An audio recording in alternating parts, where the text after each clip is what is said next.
자, 오늘 내용은 2021년도 70회의 1번부터 30번까지의 문제입니다. 자, 1번 문제입니다. 64g의 메탄올이 완전 연소되면 몇 g의 물이 생성되는가?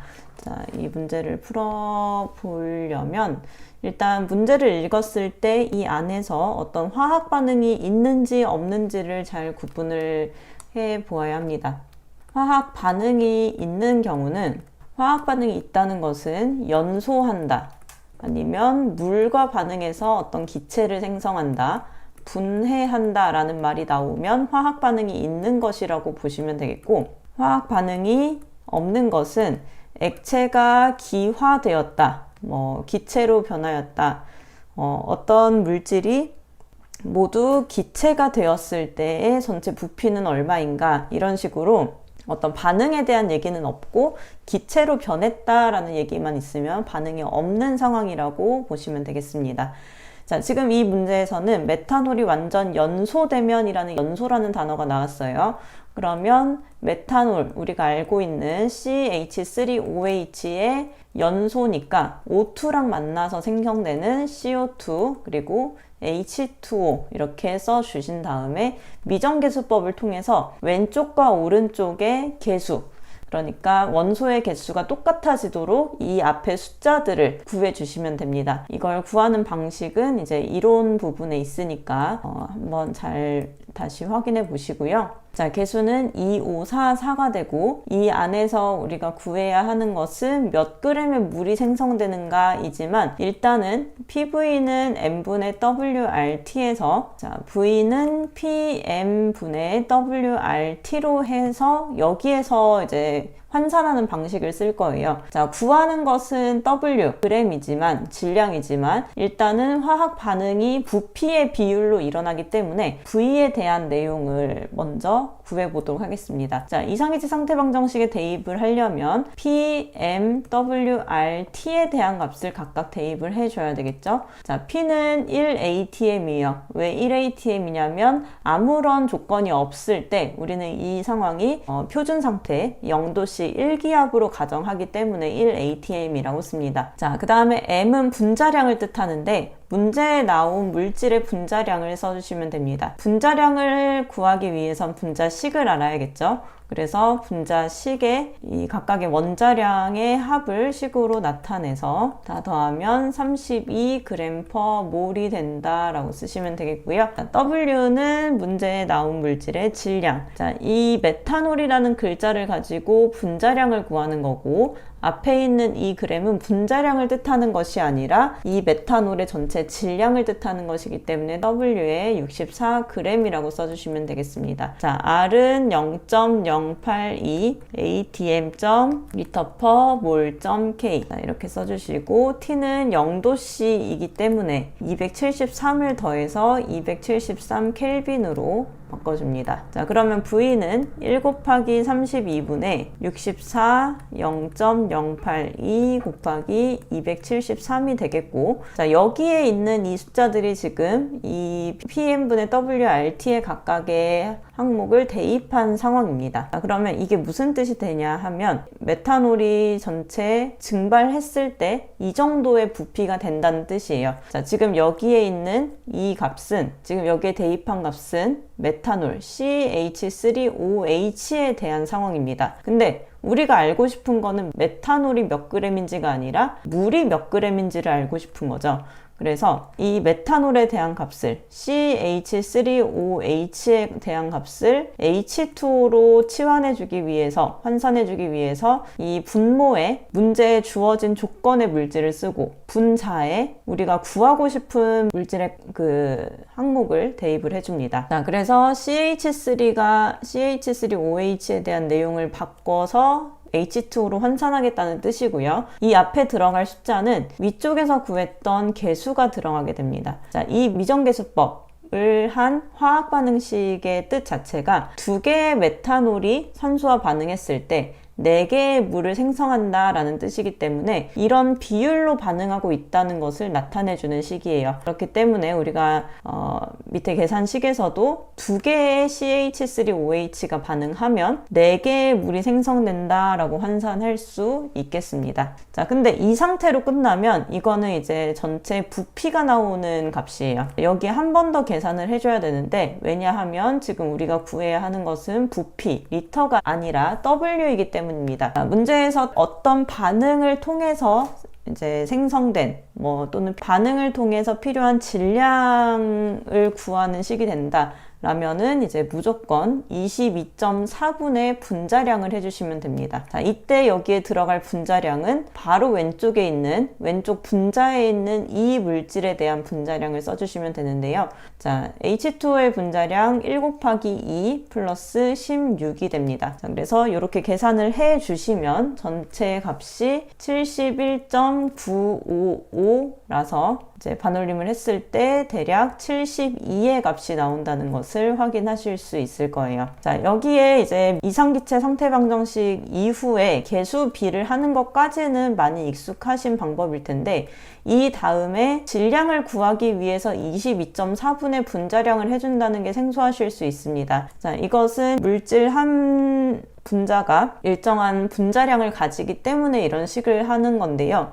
왜 이렇게 쓰느냐라고 궁금하실 수는 있겠지만, 그 내용을 가지고 설명을 하기에는 사실 기능장 합격에 큰 도움이 되는 부분은 아닙니다. 그래서 그냥 우리가 좀 기계적으로 문제를 풀기 위한 방법으로 이상기체 상태방정식을 쓰는데 몇 가지 기술을 조금 더 해서 부피도 구할 수 있고 질량도 구할 수 있고 상황에 맞춰서 쓰는 방법이 달라지는 거다라고 생각하시면 좋을 것 같습니다. 자, 그래서 이상기체 상태방정식을 통해서 질량을 구할 때는 22.4분의 분자량을 해준다라는 점을 보시고 이제 다른 유형에도 적용을 해보시면 되겠습니다.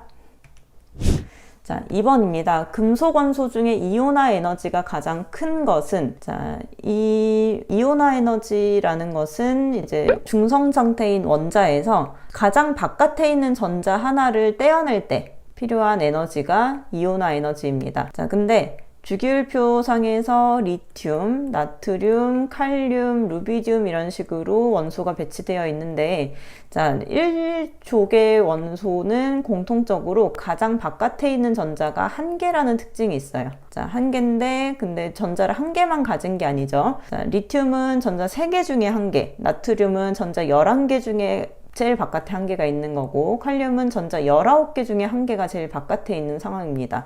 즉, 이 안쪽에 가지고 있는 전자 껍질의 수가 각각 다 다릅니다. 칼륨은 3개, 루비디움은 이렇게 5개의 전자 껍질을 가지게 되겠죠. 자, 전자 껍질의 수가 작을수록, 즉 양파 껍질이라고 생각했을 때 알맹이가 작은, 껍질이 많으면 많을수록 큰 양파고, 껍질이 작으면 작을수록 작은 양파라고 생각하시면 됩니다. 자, 크기가 작은 양파이면 중간에 있는 플러스라는 양성자와 결합하려는 힘이 더 가까워져요. 플러스랑 마이너스는 서로 당기려는 힘이 있는데, 그 당기려는 힘이 더 가까우니까 강하게 작용하다 보니까, 반대로 생각하면 이 강하게 작용하고 있는 상황에서 얘를 떨어뜨리기가 더 힘들어지는 거죠. 그래서 이온화 에너지라는 것은 같은 주기에서 주기율표의 위쪽으로 갈수록 더 이온화 에너지가 커지게 됩니다. 자, 그렇기 때문에 리튬, 나트륨, 칼륨, 루비디움 중에서 가장 위쪽에 있는 원소인 리튬이 이온화 에너지가 가장 큰 원소라고 보시면 되겠습니다.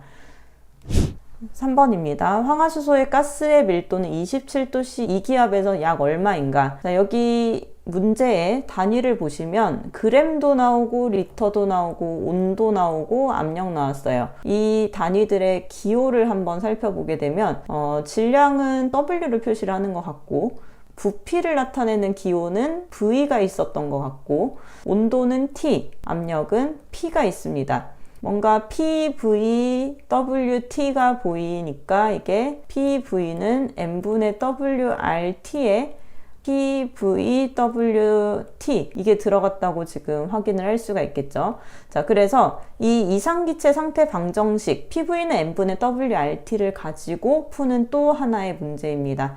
자, 우리가 거의 95% 이상 문제에서 V는 PM분의 WRT로 이제 공식을 정리해서 푸는 방식을 선택을 했지만, 자, 이런 식으로도 응용을 할 수가 있어요. 자, 구하는 게 지금 V분의 W입니다. 그래서 이 식을 V분의 W로 정리를 한 다음에 나머지의 항을 대입해서 푸는 방식을 한번 해볼 건데요. 자, 지금 우리가 구하려고 하는 게 V분의 W입니다. 그러면 V가 이쪽으로 내려갔으면 좋겠죠. 그리고 이 V랑 W가 V분의 W가 되면 이 나머지 MRT가 비켜줘야 됩니다. M은 위쪽으로, RT는 아래쪽으로. 이런 식으로 서로 이항을 시켜주면 이 식이 어떤 식으로 바뀌냐면 V분의 W는 RT분의 PM으로 바뀌게 되죠. 자, 이항을 할 때 위쪽에 있는 것은 이항하면서 아래쪽 분모로 가고, 분모에 있던 것은 이항하면서 분자로 가니까 이런 식으로 V분의 W는 RT분의 PM으로 바꿀 수가 있습니다. 자, 그래서 부피분의 질량, 즉 밀도에 대한 얘기고요. 이 밀도를 구할 때 RT분의 PM을 사용해서 써보도록 하겠습니다. 자, PM, RT 순서에 관계없이 이 각각의 항목을 구해주시면 되는데, P는 이기압이라고 나와 있으니까 EATM이겠죠. M은 황화수소, H2S의 값을 구하는 거니까 1 곱하기 2 플러스 32를 했을 때 나오는 값 34g/몰이 되겠습니다. 자, R은 0.082 atm.l/몰.k가 되겠고, T는 27도씨에 273을 했을 때 300K가 됩니다. 자, 여기에서 이제 각각의 값을 대입을 하게 되면, 자, 로우는 V분의 W랑 똑같은 말이고요. R이 0.082, T가 300, P가 2, 34가 되니까 이것을 계산하게 되면 2.764라서 대략 2.76의 값을 가지게 됩니다. 그래서 비슷한 숫자인 2.76이 답이 되겠죠. 자, 이렇게 이상기체 상태 방정식을 활용하는 문제였고요. 4번입니다. 크실렌의 일반적인 성질에 대한 설명 중 틀린 것은? 자, 일단 크실렌이 몇 류 위험물에 해당하는지, 그리고 분자식은 몇인지 한번 생각을 해보자면, 크실렌은 일단 사류 위험물입니다. 자, 사류에서 이석유류, 비수용성에 해당하는 물질이 되겠죠. 자, 분자식 자체가 C6H가 4개 있는 CH3 2개인데, 자, 이 상태가 구조식, 그림으로 나타냈을 때는 어떻게 그려지냐면, C가 6개 있으니까 무조건 육각형이 나오고, 육각형 안에 이렇게 벤젠고리를 가지고 있는 상태가 됩니다. 자, 여기에 CH3가 2개 붙기 때문에 나머지 자리 4칸에 H가 있어서 H4가 되는 거고, CH3가 2개 결합한 이런 상태로 보시면 되겠습니다. 자, 이 크실렌은 크실렌의 작용기, 메틸 작용기가 여기에 붙었을 때, 그리고 한 칸 떨어져서 붙었을 때, 2칸 떨어져서 붙었을 때에 따라서 오르소, 메타, 그리고 파라 크실렌으로 다르게 각각 부르게 됩니다. 그래서 이 분자식은 같지만 결합하는 방식에 따라서 달라지는 그런 분자를 이성질체라고 하고, 크실렌은 총 3가지의 이성질체가 있습니다. 자, 구성하는 원자의 숫자는 모두 같기 때문에 분자량은 같다, 맞는 말이고요. 자, 메타크실렌은 무취이고 갈색 액체이다. 메타크실렌이라는 것이 중요한 것이 아니라 이 크실렌이라는 물질 자체가 뭐를 가지고 있냐면, 지금 가운데 육각형인 벤젠고리를 가지고 있습니다. 자, 벤젠을 가지고 있어요. 벤젠의 모양이 이렇게 육각형의 동그라미로 생겼잖아요. 이 상태를 우리가 탄화수소에서는 방향족 탄화수소라고 부릅니다. 자, 방향족이라는 것은 우리가 실생활에서 쓰는 방향제를 뜻하는 말이에요. 즉, 향기를 낼 수 있는 물질을 방향족이라고 합니다. 자, 그래서 벤젠고리를 가지고 있는 모든 물질들은 어떤 냄새가 납니다. 뭐 그게 나쁜 냄새가 나든 좋은 냄새가 나든 오히려 위험물임에도 불구하고 달달한 냄새가 나는 경우도 있어요. 그렇기 때문에 냄새가 안 나는 것도 있지만 이제 벤젠을 가진다라고 하면은 냄새가 있다라고 생각하시는 게 맞습니다. 그래서 무취이고 냄새가 안 나고가 아니라 냄새가 나고 그리고 갈색 액체가 아니라 투명한 액체입니다. 자, 이성질체 간의 구조식은 모두 다르다 봤고요. 증기는 비중이 높아서 낮은 곳에 체류하기 쉽다. 자, 증기의 비중을 구하는 방법은 29분의 분자량을 통해서 구할 수 있는데 증기 비중이 높다는 것은 공기랑 비교했을 때 공기보다 무겁다는 뜻이 됩니다. 자, 공기의 질량이 29이다 보니까 공기의 무게랑 분자의 무게를 서로 비교해서 위쪽이 크면은 더 무거운 거고 위쪽이 커져서 1보다 커지면 이제 위쪽이 더 무거운 거고 분자량이 29보다 작게 되면 이 값이 1보다 낮은 값이 나오게 돼서 이제 1보다 낮은 것들은 공기보다 가벼워서 이제 공기 중에 뜬다 이렇게 표현을 여러 가지로 하고 있습니다. 자, 그래서 비중이 높은지 낮은지 구해 보려면 여기 쓴 그 분자식을 가지고 분자량을 구해 보면 되겠죠. 근데 이 분자량을 다 구하지 않더라도 일단 탄소가 원자량이 10인데 12가 6개가 있어요. 그러면 이것부터가 29를 훨씬 넘어가죠.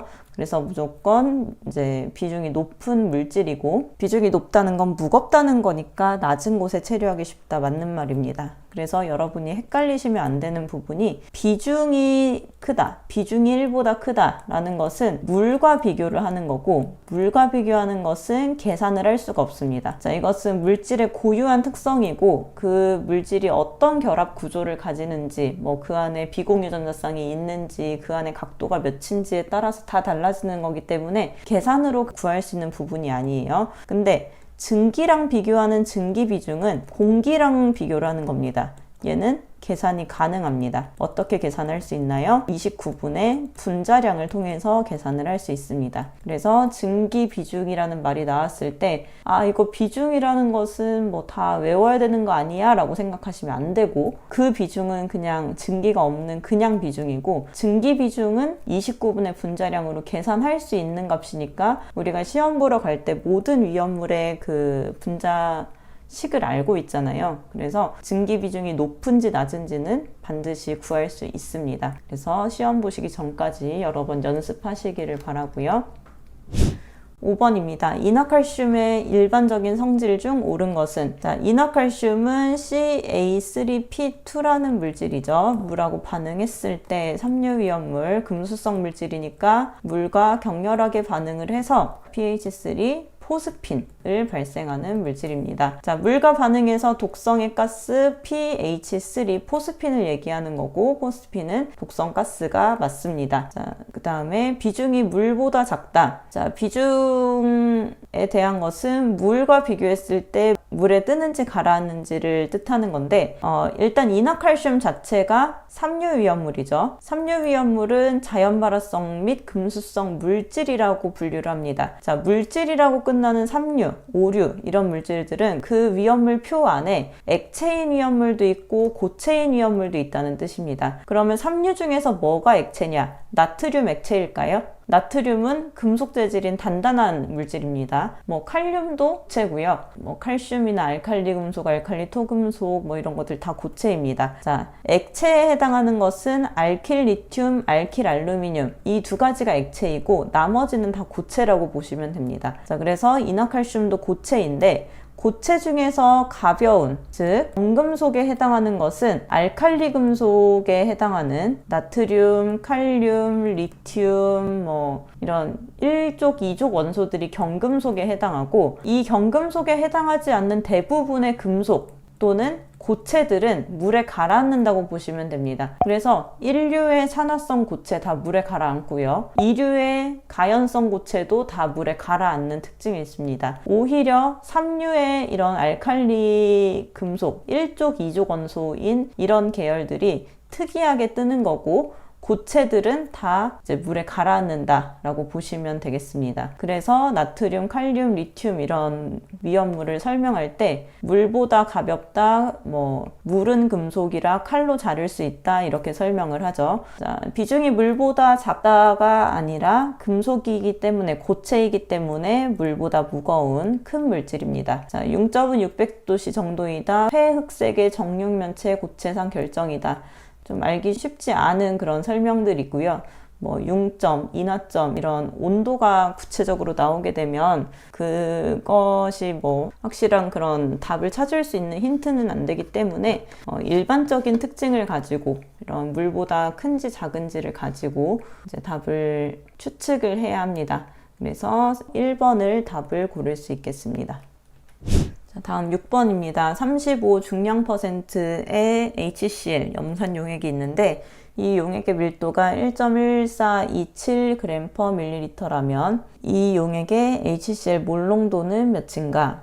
자, 오히려 이상기체 상태 방정식이라던가 분자량을 구하는 것들 이런 것은 이제 쉽게 느껴지시겠지만 농도에 대한 개념이 나왔을 때 어렵게 느끼시는 분들이 많으실 것 같아요. 자, 6번 문제 같은 경우에는 계산 문제 안에서도 약간 복잡한 편에 해당하는 부분입니다. 자, 일단 35 중량 %라는 뜻이 뭔지 살펴보자면 염산용액, 염산에 물이 섞여 있는 수용액 상태죠. 염산용액 100g 중에 염산이 36g 들어있다는 뜻입니다. 그러면 100분의 36 곱하기 100을 하면 36%가 되죠. 자, 그래서 여기는 35 중량 %니까 용액 100g 중엔 35g이 있다는 뜻이고 35g의 염산이 있다면 이게 몰수로는 몇 몰일지 계산을 해보겠습니다. 자, 염산 1몰은 1 플러스 35.5g이기 때문에 1몰당 35.5g이기 때문에 자, 이렇게 서로 약분하게 되면 이 염산이 몇 몰인지 구할 수 있게 됩니다. 염산의 1몰은 36.5고 35g이 있으니까 얼마인지 비례식을 통해서 구하는 방법도 있고요. 단위환산을 통해서 염산이 36.5g/몰이다. 그것을 이제 역수로 해서 36.5가 분모로 가게끔 해서 계산을 하게 되면 계산값이 0.9589가 나옵니다. 0.9589가 나와서 1몰이라는 것 자체가 1리터당 몇 몰이 있는지를 물어보는 거다 보니까 이 수용액 100g도 몇 리터인지를 또 환산을 해줘야 돼요. 자, 1번으로 한 것은 몰을 구한 겁니다. 첫 번째 한 건 몰을 구한 거고 두 번째로 하는 것은 분모의 용액이 몇 리터인지를 구해볼게요. 자, 용액이 100g 있다고 위쪽에서 가정을 하고 시작을 한 거예요. 자, 100g이 있는데 이 100g의 밀도를 줬어요. 밀도를 왜 줬냐면 g을 지우고 밀리리터로 환산하라고 이 숫자를 준 겁니다. 자, 그래서 1.1427g이라고 이렇게 아래쪽에 써야 g끼리 서로 약분이 되겠죠. 위쪽에 밀리리터고요. 우리가 필요한 단위는 사실 밀리리터가 아니라 뭔가요? 리터죠, 리터. 그래서 리터로 바꿔주기 위해서 밀리리터가 지워질 수 있도록 아래쪽에 써주고 리터를 위쪽에 써주게 되면 1000 이렇게 대입할 수 있게 됩니다. 자, 이 값을 그대로 계산을 하면 0.0875리터가 되겠죠? 그래서 0.0875리터 분의 0.9589몰을 해주게 되면 단위 자체가 리터 분의 몰, 즉 몰 퍼 리터, 몰 농도를 구하는 그런 단위로 맞춰지게 됩니다. 여기에서 이 대문자 m은 분자량이 아니라 몰 농도를 뜻하는 단위입니다. 자, 아래쪽이 리터고 분모가 리터고 분자가 몰이면 항상 이 전체 값은 몰 농도를 뜻하게 되니까 이대로 바로 계산기에 대입을 해서 값을 구하게 되면 10.95 이렇게 나오는 값이 몰 농도로 사용이 됩니다. 자, 11몰 퍼 리터 몰 농도가 되기 때문에 1번이 답이 되겠습니다. 자, 그래서 이 6번 문제 같은 경우에는 두 가지 개념을 알고 있어야 하는 상황이었습니다. 첫 번째는 중량 %의 개념이 뭔지 알고 있는지, 두 번째는 몰롱도가 무엇인지 알고 있는지 두 가지를 가지고 사실 이 가운데 부분은 위험물 기능장 뿐만 아니라 다른 자격증을 좀 준비를 해보셨더라면 화학 관련된 자격증에서는 단위현산을 굉장히 많이 씁니다. 그래서 단위현상과 관련된 부분이니까 지금 처음 좀 익숙하지 않으신 분들이라면 연습을 통해서 또 이런 비슷한 기출문제가 굉장히 많습니다. 위험물 기능장에 많이 기출문제가 있으니까 다른 문제를 통해서 연습해 보실 기회가 있을 거예요. 자, 다음 7번입니다. 위험물 제조소 내에 취급하는 배관은 상용 압력의 몇 배 이상의 압력으로 수압 시험을 해야 하는가? 자, 배관은 파이프죠, 파이프. 자, 위험물을 뭐 직접 용기로 탱크로 이렇게 운반하는 경우도 있지만 연속적으로 공급해야 하는 화학 공정의 특성상 배관을 통해서 밸브를 열고 닫고 뭐 흐름을 줬다가 뭐 압력을 줬다가 이런 식으로 배관을 통해서 이송하는 경우가 많습니다. 자, 그럼 이 파이프가 튼튼해야 되겠죠. 파이프 중간에 뭐 새거나 이런 사고가 난다면 위험물로 인해서 환경뿐만 아니라 뭐 화재라는 큰 사고가 발생할 수 있습니다. 이 배관의 튼튼한 강도는 탱크와 맞먹는 강도로 시험을 해야 하는데 지난 기출문제에서 어떤 기준이 있었냐면 탱크의 수압시험 강도는 상용 압력의 1.5배 이상으로 해야 한다라는 그 내용이 있었습니다. 즉 우리가 사용해야 하는 그 배관보다 배관을 낮은 압력으로 시험하게 되면 실제로 이제 반응이나 아니면 이상 상황을 통해서 압력이 높아졌을 때 버틸 수가 없겠죠. 자, 그리고 뭐 2배까지 하게 되면 너무나 큰 압력을 견뎌야 하기 때문에 비용이 많이 발생할 수 있습니다. 자, 탱크를 시험할 때나 배관을 시험할 때나 다 1.5배의 압력으로 한다라고 보시면 되겠고 상황마다 약간 이 배수는 달라지게 되지만 1.5배의 압력으로 시험한다는 굉장히 자주 등장하는 문구입니다. 그래서 1.5가 답이 됩니다. 다음 8번입니다. 암적색의 분말인 비금속 물질로 비중이 2.2. 자, 적색인데 비금속이래요. 빨간색이면서 비금속이니까 주기율표상에서 이렇게 대각선을 그어봤을 때 약간 오른쪽에 있는 물질입니다. 바로 인에 대한 내용이고요. 인에 대한 내용 중에서 발화점이 260도씨다. 그리고 물에는 용해되지 않는다. 이런 특징을 가진 것을 설명을 하고 있는데 일단 적색인 것부터가 이 1, 2, 3, 4번 중에서 색깔이 적색이라는 것을 가지고 1번을 고를 수가 있습니다. 그리고 이 정린 얘기할 때 260도씨가 굉장히 중요한데 자, 260도씨가 언제 나오냐 하면 황린을 260도씨로 가열을 하게 되면 정린으로 이제 분해시킬 수 있다. 이런 내용도 출제가 되고 있습니다. 자, 그래서 정린 자체는 260도씨가 발화점이기도 하고 황린은 또 34도씨가 발화점입니다. 자, 발화점치고는 굉장히 낮은 온도죠. 그래서 자연 발화성 물질이라고 하는데 자, 정린과 황린 간의 관계가 이제 260도씨에서 뭔가가 일어난다는 점, 그리고 정린은 적색이고 황린은 황색이라는 점, 이런 것들을 통해서 1번을 답을 고를 수 있겠습니다. 자, 9번입니다. 오류 위험물의 저장 및 취급 방법에 대한 설명인데요. 점화원 및 분해를 촉진시키는 물질로부터 멀리한다. 오류 위험물 특징이 가염물과 산소 공급원을 동시에 가지고 있다는 특징이 있기 때문에 점화원만 있으면 바로 폭발을 하게 되니까 점화원을 조심해야 됩니다. 용기 파손 및 충격에 주의해야 되고요. 가급적 소량으로 분리해서 저장합니다. 운반 용기 외부에 물기염금. 자, 오류 위험을 물이 닿으면 안 될까요? 자, 물기염금이 된다면 오류 위험을 불 끌 때 물을 뿌리는 게 아니라 주수 금지를 해야 되겠죠. 자, 운반 용기 외부에 표시해야 하는 주의사항은 화기 엄금과 충격 주의가 됩니다. 오류 위험물이 가염물과 산소 공급원을 같이 가지고 있는 상태이기 때문에 이 안에 화기나 충격이 접촉이 된다면 점화원 및 분해를 촉진시키는 역할을 하기 때문에 큰 화재가 발생할 수 있습니다. 그래서 4번이 답이 됩니다.